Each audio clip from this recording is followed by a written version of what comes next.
pape de la cuisine, cuisinier du siècle, indétrônable, 3 étoiles au guide Michelin, Paul Bocuse a incarné pendant des décennies le métier de chef qu'il a contribué à revaloriser. Étendard de la cuisine française dans le monde, ce Lyonnais, toujours vêtu de la toque blanche, est né en 1926 dans une famille de cuisiniers de père en fils depuis le XVIIe siècle.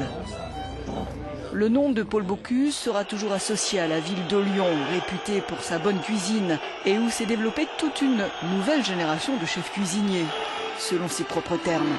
En 1996, quand se tient le G7 à Lyon, c'est tout naturellement que le prestigieux chef est appelé à se mettre au fourneau pour régaler les délégations de cette puissance industrielle. Le président Chirac a demandé de faire un plat typiquement lyonnais.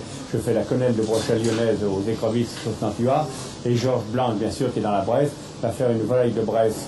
Et bien sûr, c'est Pierre Troisgros qui fait le dessert et Bernard Lachon qui fait le chocolat.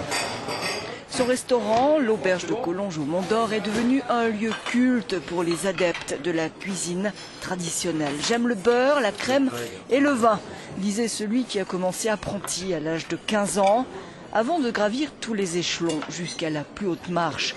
Il obtient sa première étoile Michelin en 1958 et devient meilleur ouvrier de France en 1961.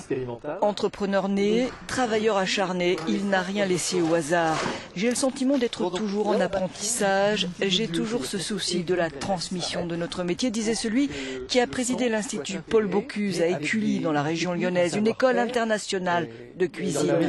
Avec un souci, axer le métier de chef cuisinier vers l'avenir, le sortir de l'ombre et lui rendre ses lettres de noblesse.